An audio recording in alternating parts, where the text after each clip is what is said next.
Bonjour, cours de FGS 6A 6B, semaine du 15 mars. Je vous demande simplement de prendre des notes comme si vous étiez en classe et donc de continuer vos notes que l'on a déjà commencées.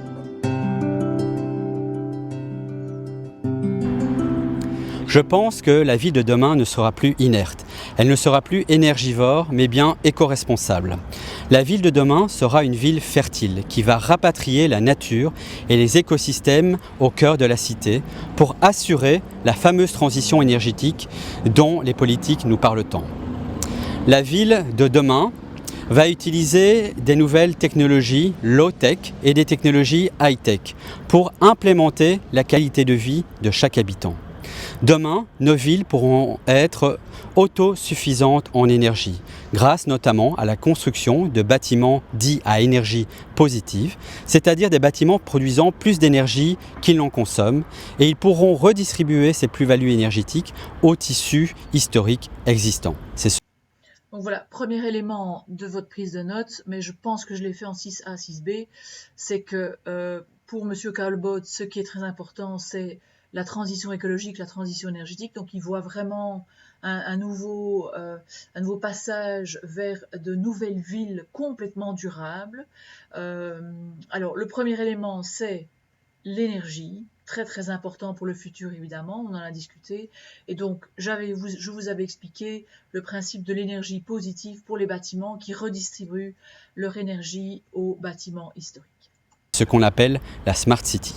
Je travaille principalement sur les ressources en eau, savoir comment on va pouvoir améliorer le management de l'eau et comment on va pouvoir utiliser l'eau comme composant essentiel de la ville. Voilà. Deuxième thème à noter, c'est la thématique de l'eau. Évidemment que l'eau potable est indispensable et vous savez toute la problématique qu'il y a là derrière par rapport à l'exploitation abusive de l'eau potable dans certaines régions. Pensez au cas de Coca-Cola qui va privatiser des ressources en eau, il va les acheter à très fort prix pour pouvoir faire fonctionner ces usines, par exemple au Mexique. Donc l'or bleu est une ressource indispensable et donc M. Talbot veut vraiment intégrer ça dans sa ville du futur. Cette fameuse eau qui recouvre plus de 71% de la surface du globe, notre petite planète bleue au territoire fini et aux ressources limitées. Aujourd'hui, il faut consommer moins et consommer mieux.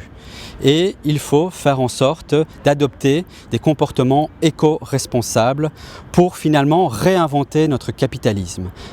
Donc voilà, autre point important pour lui, c'est qu'il veut réinventer notre société. Donc, le capitalisme pour lui est en fin de vie et il faut imaginer une autre façon de consommer. Et donc pour lui, et je pense qu'il y a beaucoup de scientifiques, d'observateurs, etc. qui pensent la même chose, c'est qu'il faut vraiment consommer moins. Et on pourra comme ça réduire, par exemple, nos consommations d'énergie. Donc ça, c'est un point, effectivement... Notre capitalisme qui est basé sur l'accumulation des biens et où nous pourrons passer plutôt vers un solidarisme qui est basé sur l'accumulation des liens sociaux. Je vais vous présenter aujourd'hui deux types de projets. Des projets de recherche en laboratoire de développement et des projets appliqués en industrie et sur chantier. Je vous rappelle que cet architecte-designer s'inspire tout le temps de ce qui est fait en laboratoire par rapport aux scientifiques.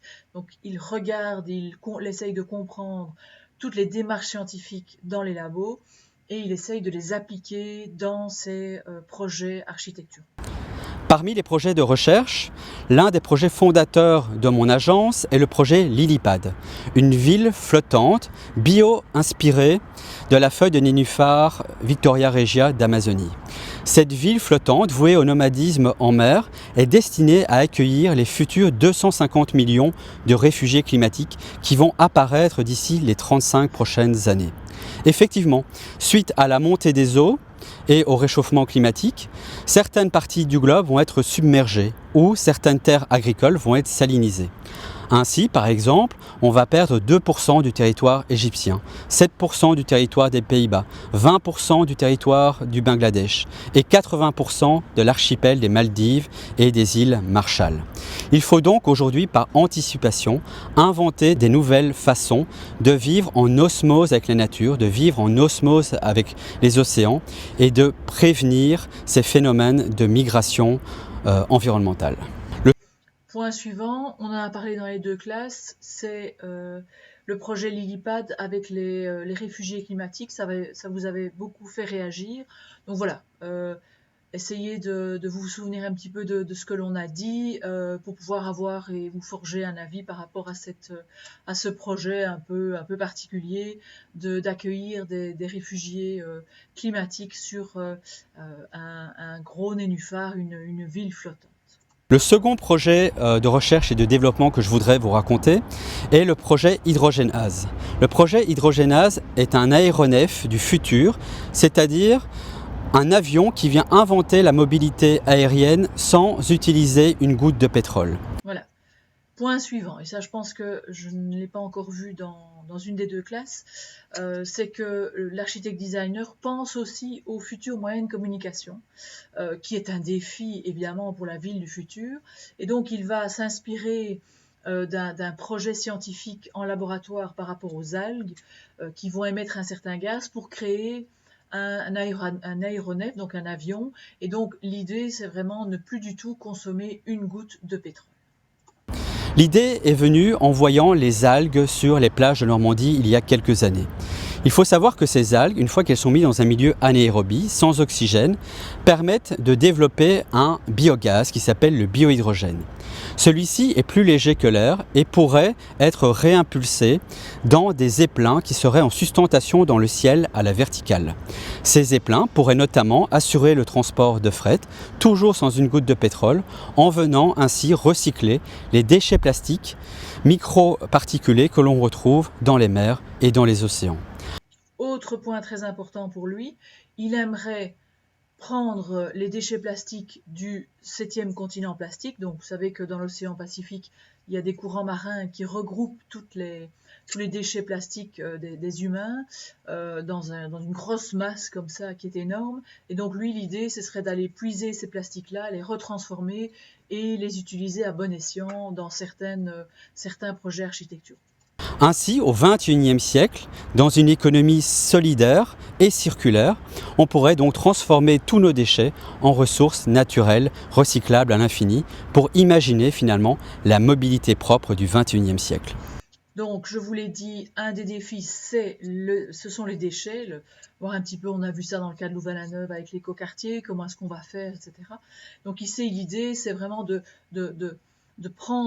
faire le moins possible de déchets, évidemment, mais surtout d'utiliser, de recycler un maximum ces déchets pour les réinjecter dans une économie circulaire, une économie locale. Le challenge de notre époque est de passer d'une économie urbaine linéaire, qui produit, qui consomme et qui jette, vers une économie urbaine circulaire, qui fait en sorte que tout ce qui est produit et consommé soit recyclé et recyclable suivant des boucles vertueuses. Voilà, donc c'est ce que je viens d'expliquer, tout est recyclé. C'est exactement ce qu'on a essayé de mettre en place dans notre projet de jungle parfumée pour la ville de Hong Kong. La question était de réhabiliter le business district, c'est-à-dire le front de mer le long du quartier des affaires. On a proposé non pas un quartier cartésien qui est dessiné à partir d'accumulation d'architecture cartésienne, mais bien un quartier amphibien qui a les pieds dans l'eau et à travers lequel on se déplace en bateau. Point suivant, projet de monsieur Vincent Callebaut, c'est un projet pour Hong Kong, à proximité de la mer, je pense que c'est la mer du Japon, là. Et donc, il veut imaginer une liaison entre ce nouveau quartier et le centre des affaires de Hong Kong. Et donc, son projet, vous allez le voir, est un projet qui est vraiment dans la mer et qui est ancré dans la mer. Face aux tours de béton, de verre et d'acier, on a proposé des tours bio-inspirées par les palétuviers des mangroves, c'est-à-dire des tours qui ont des pieds dans l'eau et qui permettent de produire un maximum d'oxygène en venant finalement dépolluer le smog urbain de la ville de Hong Kong.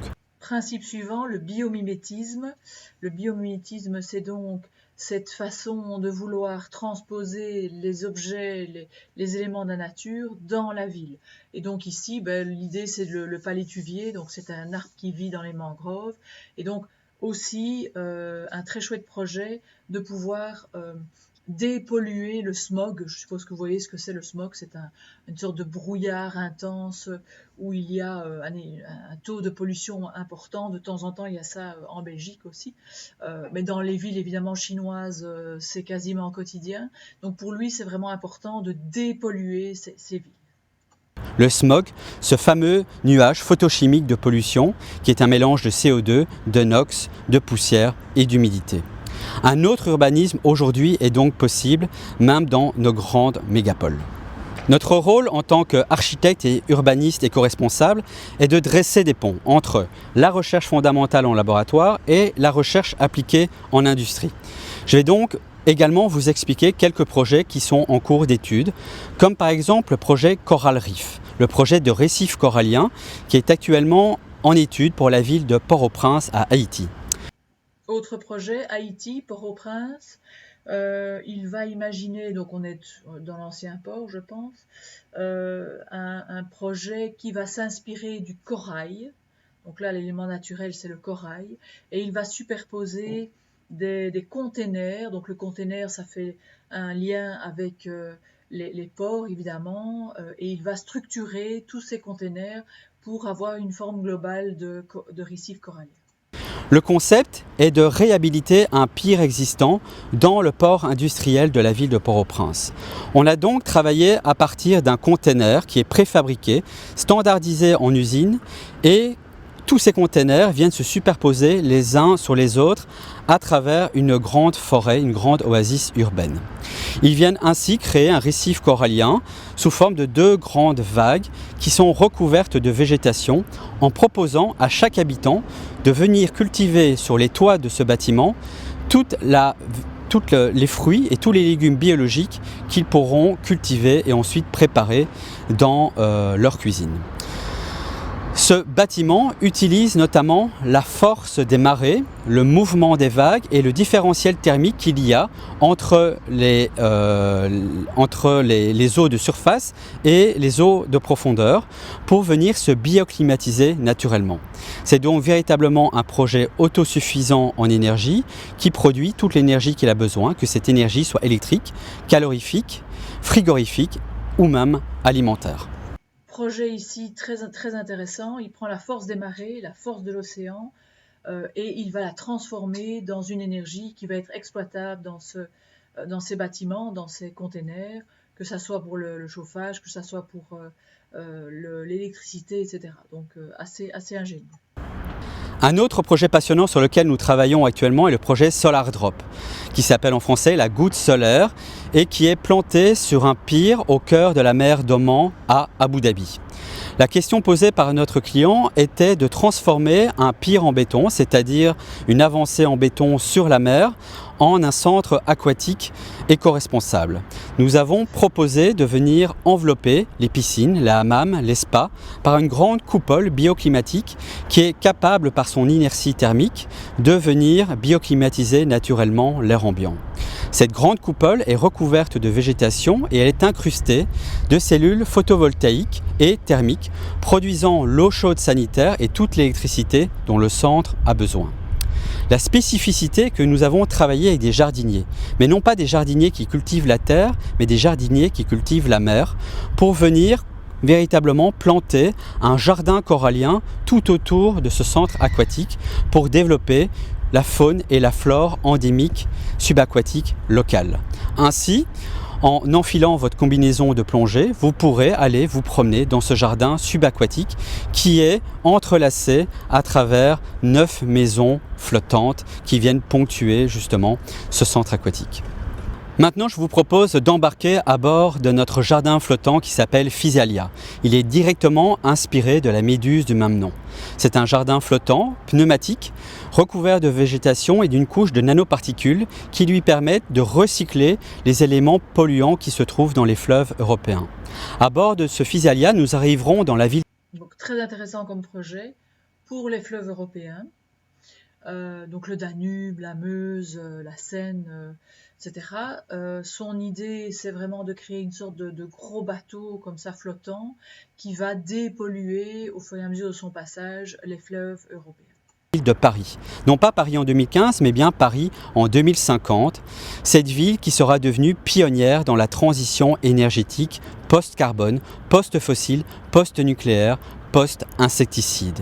Voilà, il a une forte croyance dans donc, les capitales européennes pour essayer de les rendre plus durables pour le futur. Entre autres Paris, Rome, Bruxelles, etc. Une ville où le végétal sera le premier matériau de construction. La végétation dans cette ville ne sera pas cosmétique, mais bien nourricière. Donc ça, c'est une vue de Paris de 2050. Et vous avez le petit bateau là, qui dépollue la Seine sur le Physalia. Le but est de rapatrier l'agriculture au cœur de la ville, de transformer les citoyens en producteurs de leur alimentation biologique. Ainsi, vous pourrez découvrir, depuis le sommet des tours de Notre-Dame, la nouvelle skyline végétalisée de Paris. Le concept de notre projet, Paris Smart City 2050, est d'établir une solidarité énergétique entre les architectures contemporaines et le parc historique existant. Effectivement, nous proposons de construire le patrimoine de demain suivant ce concept de solidarité énergétique, en disant que tous les bâtiments dans le futur produiront plus d'énergie qu'ils ne consomment. Et cette plus-value énergétique, ils vont la redistribuer aux bâtiments existants pour avoir une empreinte carbone neutre.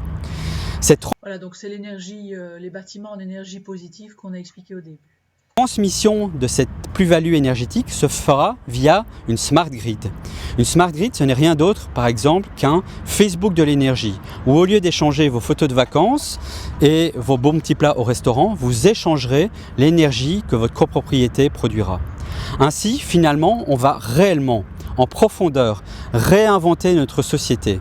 On va sans doute quitter le capitalisme du XXIe siècle, qui était basé sur l'accumulation des biens matériels, vers un solidarisme qui sera basé vers la multiplication des liens immatériels, c'est-à-dire un solidarisme basé sur l'innovation sociale, où on va apprendre à mieux vivre ensemble, à mieux se respecter les uns les autres, à mettre en place une économie circulaire, solidaire, équitable, pour finalement réinventer la ville, non seulement avec les pouvoirs politiques, mais également tous ensemble entre éco-citoyens.